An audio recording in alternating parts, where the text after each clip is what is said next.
하나님의 은혜가 여러분과 함께 하시기를 원합니다. 우리가 살고 있는 21세기는 그 어느 때보다도 아마 패러다임의 변화를 요구하는 것 같습니다. 패러다임을 처음 제시한 사람은 미국의 과학사학자이자 철학자인 토마스 쿤으로서 그의 저서 과학혁명의 구조라는 책에서 제시합니다.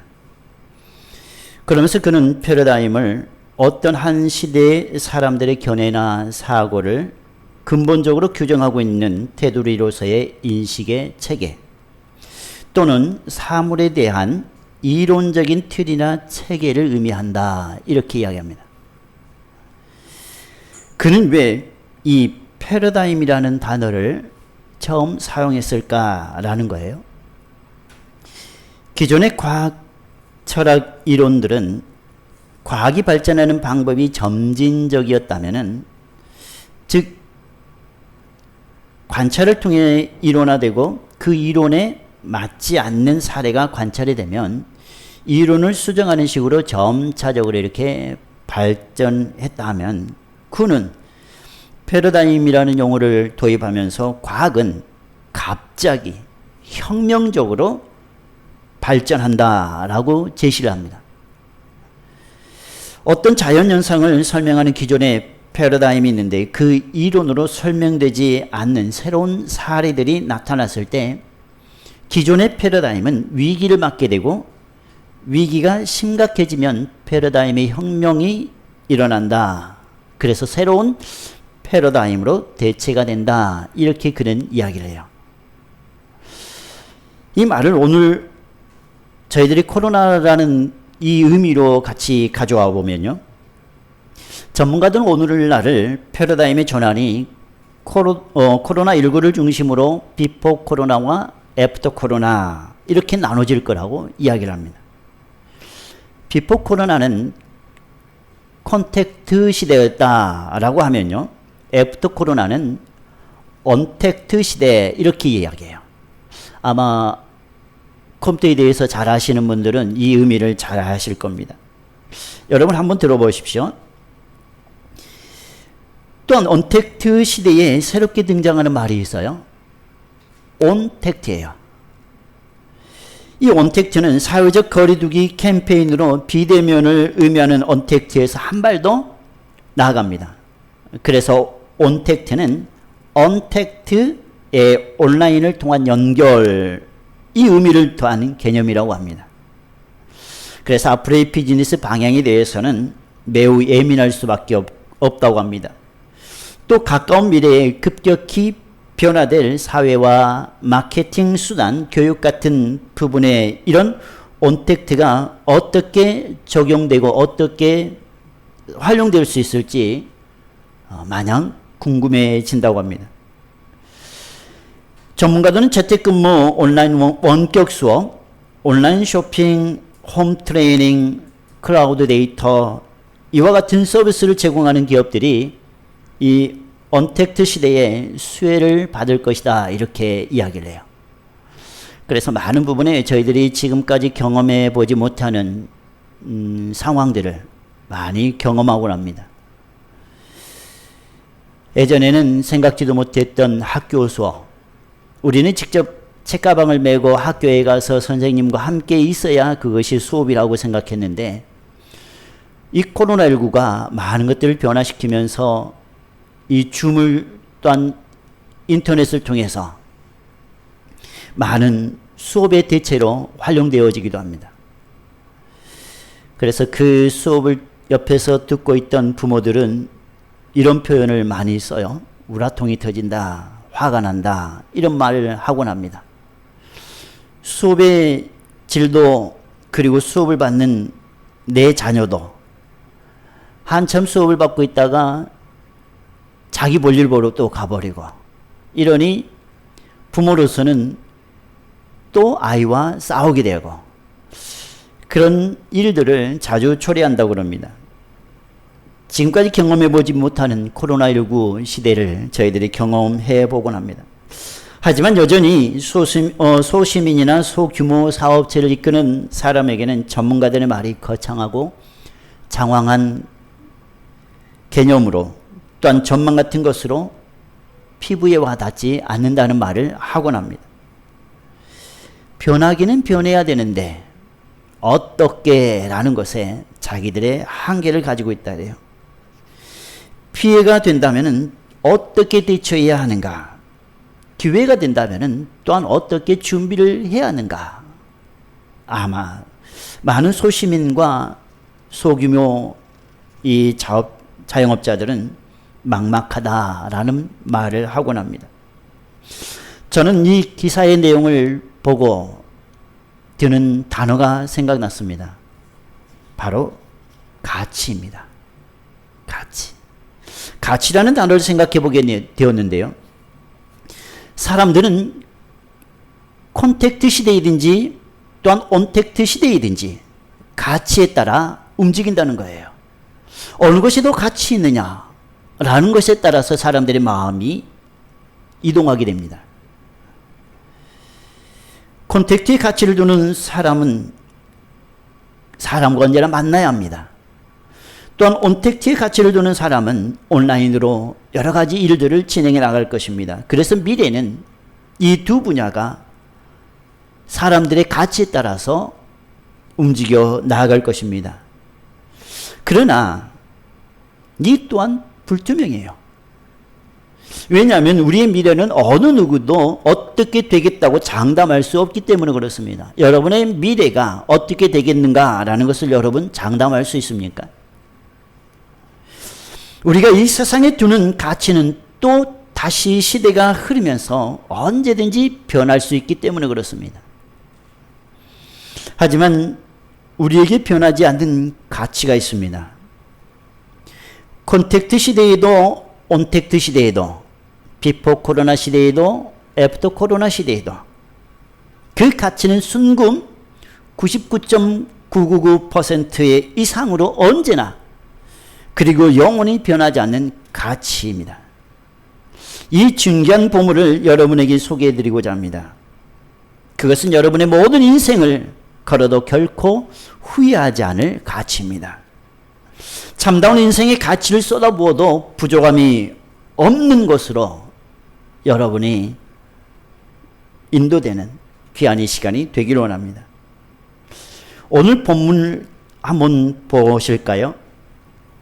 오늘 본문 44절에는 보화의 비유가 나옵니다. 처음 줄 보면은 천국은 마치 밭에 감추인 보화와 같으니 라고 말씀되어 있어요. 또한 45절과 6절에는 진주의 비유가 나옵니다. 전국은 마치 좋은 진주를 구하는 장사와 같으니 라고 말씀합니다. 이 두 비유는 천국의 가치가 얼마나 큰 것인가를 우리들에게 보여주는 것입니다. 단 두 개의 비유이지만은 모든 가치가 이 안에 다 담겨 있다는 거예요. 먼저 44절의 내용은 이렇습니다. 어떤 사람이 다른 사람의 밭에서 열심히 밭을 갈고 있었습니다. 그런데 밭을 갈다가 숨겨진 보화를 발견하게 됩니다. 그 어느 누구도 그 보물을 본 사람이 없었습니다. 밭의 임자도 그 사실을 알지 못했습니다. 누군가가 그 보물을 묻어두고 아마 죽은 모양입니다. 밭의 임자도 그 사실을 알지 못하는 상황에 보물을 발견한 사람은 집에 돌아가 자신이 지금까지 살아오면서 모아둔 모든 재산을 처분하고 그 값을 치르고 밭을 사게 됩니다. 여기서 보물을 발견한 사람이 그 밭에 보물이 있음을 숨기고 밭을 산 것에 대해 도덕적으로 옳고 그름을 판단할 필요는 없습니다. 왜냐하면 이 비유의 초점은 보물의 가치를 알기 때문에 그것을 위해 모든 것을 팔고 밭을 샀다는 데 있기 때문입니다. 천국은 밭에 감추어져 있는 보물처럼 보통 사람의 눈에 쉽게 띄지 않는 실체와 같습니다. 그러나 그 가치는 사람의 소유를 다 팔아 사도 아깝지 않을 만큼의 그 가치를 이야기하고 있다는 것 우리는 주목해야 합니다. 또한 하나는 진주의 비유입니다. 아주 값지고 귀한 진주를 찾아다니는 진주 보석 전문가가 어느 날 지금까지 본 적이 없는 값진 진주를 발견하게 됩니다. 매주 수요일쯤에 해서 한 집사님을 만나서 큐티를 함께 나누는데요. 그 집사님이 보석 가게를 해요. 그래서 보석 이야기가 성경에 나오면 눈이 번쩍 떠진다 그래요. 그래서 여러분 출애굽기에 보면은 성막을 지을 때, 성전을 지을 때 어떻게 하라고 많은 보석들이 이야기가 나옵니다. 그러면 다른 사람들은 잘 이해를 못하는데 그 집사님은 거기에 더 은혜를 받는다 그래요. 그래서 역시 직업은 못쓰기구나 라는 거예요. 목회자가 어디 차를 타고 갔을 때 여러 지역을 보면은 제일 먼저 무엇을 생각하는가 이야기를 합니다. 어디다 교회를 세울 것인가 생각을 해요. 그런데 부동산 공개업, 중개업자들은 어딜 다니면은 어디에 투기를 해야 땅을 사야 좋은가라는 거예요. 여러분 각 직업마다 생각하는 척도가 달라요. 그만큼 사람마다 가치의 척도는 다르다는 거예요. 사람마다 가치의 척도는 다르지만 한 가지 공통적인 가치의 기준이 있어요. 그 기준이 무엇인가 하면은 영생이에요. 영생. 영원성. 모든 것은 영원성에 영생의 기준을 두면은 모든 사람의 가치는 동일할 겁니다. 오늘 본문은 그것을 우리들에게 말씀해 줘요. 어느 누가 어떤 다른 전문가들이 다 읽어도 이 구절을 읽으면은 모두가 그 기준이 똑같아요.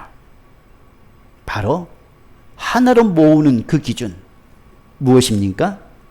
천국이에요. 천국. 영생. 우리의 삶은 이 땅에서만 끝나지 않고 누구든지 천국과 지옥으로 나눠집니다. 그 영생에 대한 갈림길이 나눠져요. 그렇다면 모든 사람들이 가고 싶은 것이 지옥이겠습니까? 천국이겠습니까? 천국이에요. 모든 사람은 좋은 곳을 가고 싶습니다. 그래서 기준은 확실하다는 겁니다. 오늘 밭에 감추인 보화와 좋은 진주를 구하는 이 장사와 같은 두 비유를 통해서 우리의 마음을 어디로 인도해 가는가 하면 천국으로 인도해 가고 있어요. 어떤 것의 가치보다도 참다운 가치, 어떤 기준보다도 참다운 기준, 그 기준으로 우리를 소개해 가고 있습니다. 그분이 바로 우리 주님입니다. 주님께서는 이 비유를 통해서 천국의 가치를 생각해 주는 것일 뿐만이 아니라 우리가 천국의 가치를 얼마나 인식하고 있는지를 깨닫게 해줍니다. 여러분, 우리가 살아가면서 천국에 대한 가치를 얼마나 마음속에 두고 살아가고 있는지 다시 한번 생각해 보시기 원합니다. 이 두 가지 비유가 우리에게 가르쳐주는 천국에 대한 몇 가지 중요한 원리가 있습니다. 먼저는 천국은 감추어져 있지만 누군가에 의해 발견되도록 감추어져 있어요. 꼭꼭 숨어라, 머리카락 보인다. 아빠와 자녀가 숨바꼭질을 하면은 아빠는 아이가 못 찾을 수 있도록 완전히 꼭꼭 숨을까요? 아니면은 꽁처럼 숨을까요? 꽁처럼 숨어줍니다. 머리만 다른데 딱 받고 엉덩이는 살짝 보여줘요. 그러면 아이가 한참 찾다가 아빠 여기 있다 하고 아빠가 엉덩이를 탁 때려요. 찾을 수 있도록 숨겨줘요. 그러면서 저는 이 말씀을 생각하면서 옛날 어릴 적의 일들을 생각해 봅니다. 저희가 학교 다닐 때 국민학교였었죠. 너무 오래됐나요? 요즘에 초등학생들. 국민학교 다닐 때 꼭 소풍을 갑니다. 봄 소풍, 가을 소풍. 그러면 그 소풍 당일날 선생님들이 몇몇 선생님들이 미리 가 계셔요. 아니면은 한참 아이들이 즐겁게 놀고 있을 때 그 시선을 피해서 몰래 선생님 몇 분이 안 보입니다. 그러면 그 선생님들은 조그마한 종이 쪽지에 도장을 찍어서 아니면 선물 메모를 해서 숨겨요. 그런데 아주 짓궂은 선생님들이 간혹 계셔요. 한두 개 정도는 절대 못 찾을 수 있도록 아주 깊은 돌에, 그런데 거의 대부분의 그 보물은 그냥 아이들이 찾을 수 있도록 나무 위에 그냥 걸어놓고 또 나무 가지 사이에 끼워놓고 그리고 풀숲에 살짝 올려놓아요. 그리고 또 짓궂은 선생님들은 어떤 여자 선생님 엉덩이에 딱 빨리 일어서 보라고 하면서 하나 숨겨놓고 그런 선생님들도 계십니다. 곰곰이 생각해 보면은 이 보물을 찾지 못하도록 숨겨두신 것이 아니라 누구든지 찾을 수 있도록 숨겨둡니다. 오늘 성경을 보면서 이 보화가 밭에 감춰져 있지만은 누군가는 찾을 수 있도록 만들어 놓으셨다라는 거예요. 우리가 찾지 못한다면은 그것이 진정한 하나님의 보물일까라는 겁니다. 모두가 찾을 수 있도록 숨겨 놓습니다. 그런데 그것이 감춰져 있다는가. 그래서 찾아야 합니다. 또한 두 번째는 감춰진 천국의 가치를 아는 사람은 그렇게 많지 않다는 거예요. 보물찾기를 하다 보면은 이 1학년, 2학년, 3학년의 아이들은 마냥 즐거워요. 그래서 그것을 자, 보물찾기 합니다 하면은 그 아이들은 우르르 해서 다 보물을 찾으러 갑니다. 그런데 이제 4학년, 5학년, 6학년 정도 되면은 머리가 컸다고. 그거 우리 다 찾아봤어. 그런데 선물도 별거 없던데 옛날에는 공책 하나 하면 컸잖아요. 연필 한 자루 그러면 컸잖아요. 그런데 조금 머리가 컸다 하는 4, 5, 6학년 정도면은 별로 노력을 하는 아이들이 드문 것 같아요. 저희 때도 그랬거든요. 그러면서 그 아이들은 따로 놉니다. 사람들은 자기가 안다고 하면서 천국을 찾으려고 하는 노력을 하지 않습니다. 예수님을 믿으려고 하는 노력을 하질 않아요. 자기가 살아봤다고, 자기가 경험해봤다고. 그래서 참된 보물을 모르고 인생을 마감하는 경우가 참으로 많아요. 셋째는 천국의 가치를 아는 사람은 천국을 위해 모든 것을 다 투자합니다. 마치 어린아이처럼. 보물찾기를 할 때 그 어린아이들, 1학년 그 천재난만한 아이들, 한참 밥을 먹다가 보물찾기다 그러면은 그 밥을 뿌리치고 그냥 보물찾기 하는데 뛰어나가요. 밥보다 보물찾기 하는 것이 더 자기에게는 즐겁기 때문에, 가치 있기 때문에. 요즘에 아이들이 집에 있으면서 부모의 가장 큰 걱정이 아이들이 휴대폰을 한다는 거예요. 휴대폰의 게임에 점점 중독되었다라는 것을 상담을 받고 납니다. 그 게임이 그의 가치가 더 있기 때문에 그래요. 그래서 게임 회사는 제대로 그 아이들의 마음을 읽는 겁니다. 반대로 생각해 보시면 쉬울 것 같아요. 내 아이는 게임에 중독되지만은 게임 회사 입장에서는 적중한 거예요. 아이의 가치를 제대로 알고 나갔기 때문에. 그래서 거기에 부모들은 많은 딜레마를 갖습니다. 그 아이의 가치가 가치를 어디다 세워둬야 할지 부모들은 많이 고민합니다. 공부를 하자니 공부를 안 하고, 또한 여러 가지 삶이 막히니 혼자 있는 시간들이 많아서 그 아이는 휴대폰에 가치를 두고 거기에 매몰되어 간다는 겁니다. 그 아이에게 필요한 것이 바로 다른 것에 가치를 두게 하는 것인데 참 많은 부분에 있어서 우리들이 생각해 보아야 할 것 같습니다. 또한 여기에 보면은 보십시오. 44절에 보면은 감추인이라는 말씀이 있습니다. 이 감춰져 있다는 말은 우리에게 아주 중요한 의미를 담고 있습니다. 여러분, 우리 골로새서 1장 25절 이하에 보시면 이렇게 말씀합니다. 감춰져 있는 것은 우리에게 비밀을 이야기하는 경우가 많은데요. 골로새서 1장 25절 이하에 이렇게 말씀하는 부분을 봉독해 드리겠습니다. 내가 교회의 일꾼 된 것은 하나님이 너희를 위하여 내게 주신 직분을 따라 하나님의 말씀을 이루려 함이니라. 이 비밀은 만세와 만대로부터 감춰졌던 것인데, 만세와 만대로부터 감춰졌던 것인데 이제는 그의 성도들에게 나타났고 더 이상 비밀이 아니라는 거예요. 하나님이 그들로 하여금 이 비밀의 영광이 이방인 가운데에 얼마나 풍성한지를 알게 하려 하시려고 나타내신 거예요. 이 비밀은 너희 안에 계신 누구예요? 그리스도다라는 겁니다. 이 비밀은.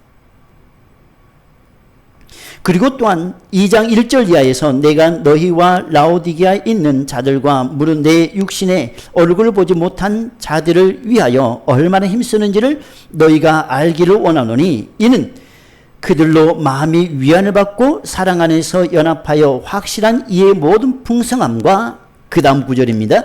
하나님의 비밀인 그리스도를 깨닫게 하려 하매니 그 안에는 지혜와 지식의 모든 보화가 감추어져 있다라는 거예요. 그리스도 안에 지혜와 지식의 모든 보화가 감추어져 있다는 거. 그렇다면은 오늘 말씀을 볼 때에 밭에 감추어진 이 보화를 캐는 사람은 무엇을 아는 사람입니까? 그리스도를 아는 사람이에요. 이 말을 다시 말씀드리면 그리스도를 아는 사람이야말로 보화를 발견한 사람이다 라는 겁니다. 굉장히 중요합니다. 우리 세상 사람들은 보화를 발견하기 위해서 여러 가지 상황, 삶으로 말씀드리지만은 그러나 진정한 보화는 성경 속에서 말씀하는 그리스도 안에 감춰져 있는 지혜와 지식의 모든 보화들, 잠언 2장의 말씀을 우리 함께 보십시다. 잠언 2장 1절에서 5절까지의 말씀인데요. 구약성경 911페이지입니다.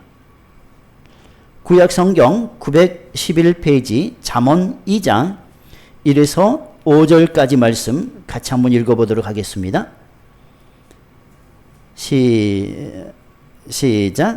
내 아들아, 네가 만일 나의 말을 받으며 나의 계명을 내게 간직하며 내 귀를 지혜에 기울이며 내 마음을 명철에 두며 지식을 불러 구하며 명철을 얻으려고 소리를 높이며 은을 구하는 것 같이 그것을 구하며 감추어진 보배를 찾는 것 같이 그것을 찾으면 여호와 경외하기를 깨달으며 하나님을 알게 되리니 라고 말씀해요.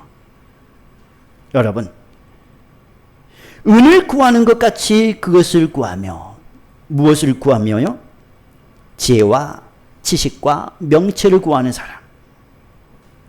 감추어진 보배를 찾는 것 같다라고 말씀합니다.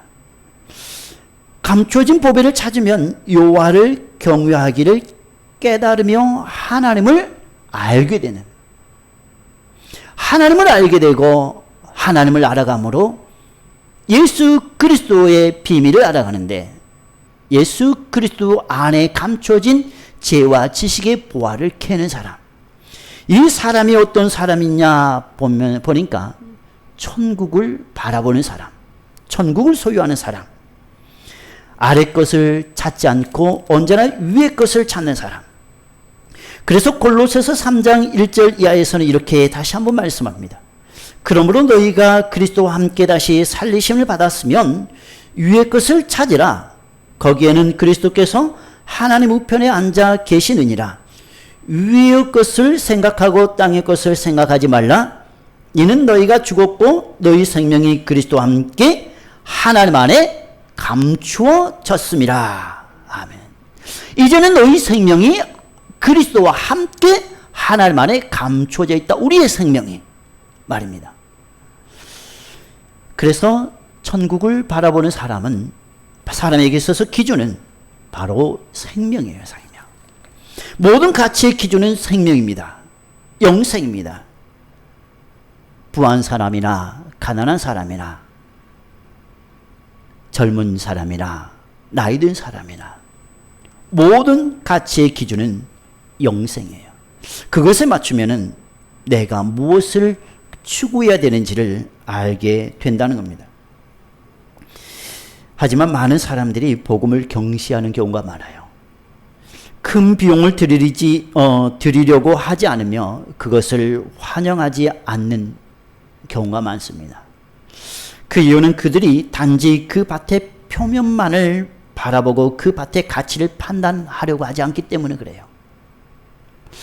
보이는 교회의 모습만 그들이 보고 떠나버리기 때문에 그래요. 교회 보니까 별 볼 일 없네 라는 마음. 교회 보니까 자기들끼리만 그렇게 생각하고, 교회 보니까 건물만, 교회를 보니까. 그러나 교회 안에 숨겨진 그 복음의 가치를 겉모습만 보고 떠나버리는 사람에게는 복음을 제대로 느끼지도 못하고 경험하지도 못하고 알지 못하고 떠나버리는 그 아픔이 있습니다. 철학자보다 더욱 앞선 기독교의 탁월함을 그들이 알지 못하고 떠나버립니다. 여러분, 기독교는 세상 종교 중에 하나일까요? 저는 말씀을 준비하면서 기독교, 세상 종교의 하나라면은 별 볼 일 없다라는 생각이 들었어요. 기독교는 우리가 하나님을 믿는다는 것은, 물론 다른 종교에 좋은 말들이 많아요. 좋은 가치들이 많아요. 참 사람들에게 덕이 되고 또 좋은 것으로 사람들의 그 교양을 이끌어주는 이야기들도 말들도 많습니다.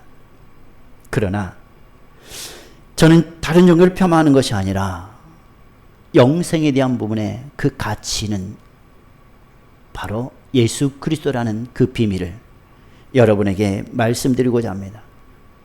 영생에 대한 가치의 기준. 사람들을 살려면 영생을 가지고 살아야 되지 않습니까? 살려면 영원한 생명을 가진 천국에서 살아야 되지 않습니까? 그 비밀이 예수님에게 있다는 거예요. 부자 청년이 있었습니다. 그 부자 청년이 예수님께 와서 이렇게 질문합니다. 내가 무엇을 해야 영생을 얻을 수 있습니까? 예수님과 부자 청년이 여러 가지 대화를 하면서 예수님이 부자 청년에게 이렇게 이야기합니다. 너가 온전하고자 하느냐? 그렇다면 너의 소유를 팔아 가난한 자들에게 나눠주고 그리고 나서 나를 따르라. 예수님의 이야기에 부자 청년은 고민이 됩니다.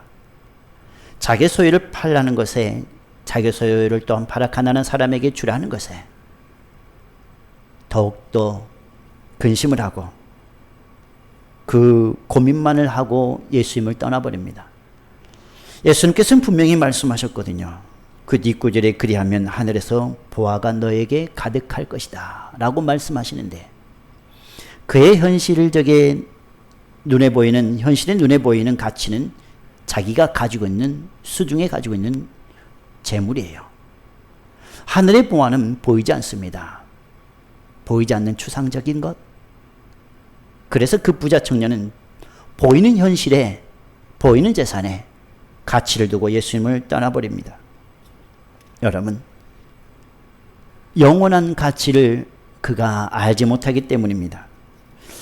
우리 모두는 이것을 알기를 원합니다. 영원한 가치, 천국에 대한 가치, 밭에 감추인 보화에 좋은 진주를 구하는 장사와 같은 그 진주, 이런 가치를 우리가 잊지 않기를 원합니다. 예수님을 보물로 여긴 사람들이 있습니다. 예수님께 모든 것을 건 인생이 있습니다. 예수님의 제자들입니다. 배를 버려둡니다. 아버지를 두고 떠나버립니다. 가족을 두고 모든 걸 다 두고 예수님만을 따르겠다고 떠나버립니다. 예수님께 더욱더 중요한 가치를 두고 살아가고 있기 때문에 그렇습니다. 사도 바울도 그렇습니다. 그가 지금까지 쌓아오는 경력, 그의 앞으로 얼마나 앞길이 정말로 대로같이 열리겠습니까? 그런 그가 예수님을 최고의 가치로 여기면서 지금까지 내가 쌓아왔던 고상한 지식을 배설물같이 여기고 다 버리는 그러한 결단을 내리고 맙니다. 어느 것에 가치를 두느냐에 따라서 그 사람의 척도가 달라집니다. 하나님의 나라와 예수님께 가치를 두고 살아가는 여러분이라면 천국의 그 보화를 언제나 간직하게 될 것입니다. 여기서 한 사람을 여러분에게 소개하고자 합니다. 하나님 나라와 예수님의 가치를 발견하고 너무 좋아서, 매우 좋아서 자기의 모든 재능을 다 주님께 돌린 사람이 있습니다. 그는 어렸을 때부터 교회에 나갔으나 점점 성장하면서 출세하고 돈을 벌고 쾌락을 즐기다가 예수님을 떠난 인생이었습니다. 그는 시카고 방송국의 연출가였고 인기 절정의 가수였어요. 그런데 돈을 벌고 출세하고 인기가 높아지면서 그의 마음은 점점 기뻐야 되는데 불안하기 시작했습니다. 늘 불안이 떠나지 않았다고 그래요. 그러던 어느 날 성경 읽다가 예수님에 관한 추억과 향수가 진하게 자기를 감동시켰습니다. 그 후 어느 모임에 참석하게 되었는데요. 그곳에서 자신의 전 삶을 예수께 드리겠다 결단을 하게 됩니다. 그가 집에 도착하자마자 방송국에서 한 통의 전화가 걸려옵니다. 다시 전속개혁을 체결하자는 거예요. 이제는 전에 계약했던 그 계약금보다도 훨씬 많은 계약금을 가지고 제안을 해옵니다. 그러나 그는 그 제안을 거절하며 유명한 말을 남깁니다. 앞으로 미안합니다. 전화를 너무 늦게 걸었습니다. 앞으로 나의 목소리와 모든 재능은 나를 구원하신 예수님, 나의 주인 되신 창조주 하나님, 그분의 영광을 위해 쓰여질 것입니다. 라고 정중하게 제안을 거절합니다. 그 이 사람의 마음속에 멜로디가 솟아나기 시작합니다. 자기를 위해 기도하던 어머니가 친구 밀러 여사에게서 가져온 성시에 맞춰 작곡을 했는데요. 그 곡이 우리가 잘 아는 주 예수보다도 귀한 것은 없네입니다. 1절은 이렇게 불려집니다. 주 예수보다도 귀한 것은 없네. 이 세상 부귀와 바꿀 수 없네. 영죽을 내 대신 돌아가신 그 놀라운 사랑 잊지 못해. 주 예수보다 더 귀한 것은 없네. 이 세상 명예와 바꿀 수 없네. 이전에 즐기던 세상 일도 주 사랑하는 마음 뺏지 못해. 주 예수보다도 귀한 것은 없네. 이 세상 행복과 바꿀 수 없네. 유혹과 핍박이 몰려와도 주 섬기는 내 맘 변치 못해. 이 세상 즐거움 다 버리고 세상 자랑 다 버렸네. 주 예수보다 더 귀한 것은 없네. 예수 밖에는 없네. 이분이 바로 빌리 그레엄 목사님과 평생을 동역한 조지 비브리 쉐아입니다. 사랑하는 여러분, 여러분이 가장 가치 있다고 생각하는 것이 무엇입니까? 나는 무엇에 가치를 두고 지금 살아가고 있습니까? 그 가치에 여러분의 마음이 담겨 있습니다. 마태복음 6장 21절입니다. 보물 있는 그곳에는 마음이 있다라고 말씀합니다. 사랑하는 여러분, 여러분은 무엇에 가치를 두고 살아가고 있는지 다시 한번 점검해 보았으면 좋겠습니다. 그 가치의 중심은 예수 그리스도이시기를 여러분에게 간곡히 부탁을 드립니다. 그럴 때에 인생을 살아가는 그 여정의 마지막 그 순간 내가 잘 살아왔습니다. 주님, 이제는 제가 주님 곁으로 가오니 주님 품에 안아주세요 라고 눈을 감게 될 것입니다. 이것이 바로 패러다임을 전환할 때에 그 전환의 목표점이 되어야 합니다. 사랑하는 여러분, 비포 코로나나 애프터 코로나나 우리에게 어떤 시대가 다가올지 모르지만은 그러나 모든 전환의 목표점은 그 가치의 기준은 척도는 예수 그리스도에게 맞춰져 있기를 주님의 이름으로 간절히 축원합니다. 아멘. 기도드리겠습니다.